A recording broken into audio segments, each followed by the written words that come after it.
एक बार की बात है, गौतम बुद्ध एक गांव में ठहरे हुए थे। गांव से बाहर एक मोची अपने परिवार के साथ रहता था।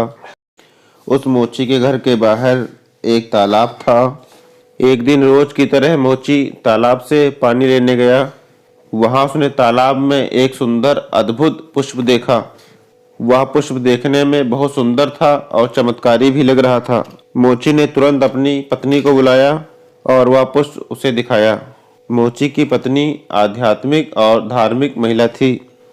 वह पुष्प को देखते हुए समझ गई कि यहाँ से महात्मा बुद्ध निकले होंगे। उन्हीं के प्रताप से यह पुष्प खिला है।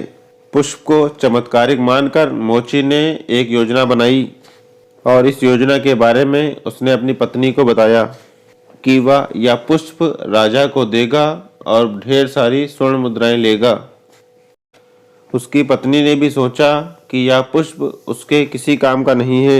यह पुष्प उन्हें देकर कम से कम कुछ कमाई तो होगी। पत्नी की सहमति मिलने के बाद मोची राजमहल की तरफ निकल पड़ा। राजमहल के रास्ते में उसे एक व्यापारी मिला। मोची के हाथ में वह दिव्य पुष्प देखकर व्यापारी रुक जाता है। वह मोची से सवाल करता है कि यह दिव्य पुष्प कहाँ लेकर जा रहे हो। मोची कहता है कि मैं यह पुष्प राजा के पास लेकर जा रहा हूँ।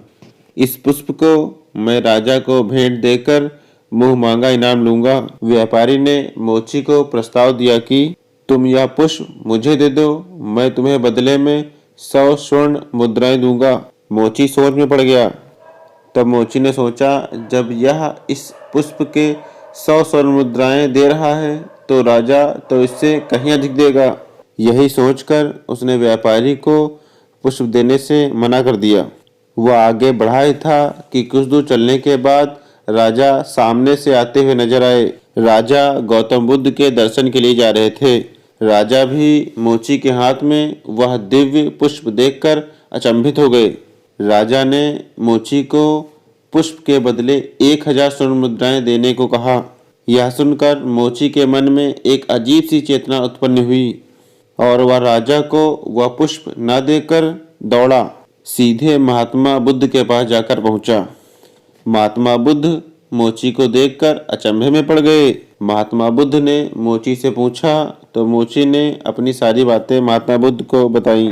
मोची ने वह पुष्प महात्मा बुद्ध के चरणों में अर्पित कर दिया और उसने कहा, पहले इस पुष्प को देखकर मुझे लालच आ गया था, लेकिन अब मैं समझ गया हूँ जिसकी छाया पड़ने से पुष्प इतना दिव्य हो गया हो, अगर उनकी शरण में मैं खुद चला जाऊं तो मेरा जीवन धन्य हो जाएगा। इसके बाद वह मोची हमेशा के लिए महात्मा बुद्ध का शिष्य बन गया। दोस्तों, इस कहानी ने हमें यह सिखाया कि इस जिंदगी में हमें बहुत चीजें अपनी ओर आकर्षित करती हैं, लेकिन हमें लालच ना करके अपने ज्ञान का उपयोग करके जीवन में सही राह चुननी चाहिए।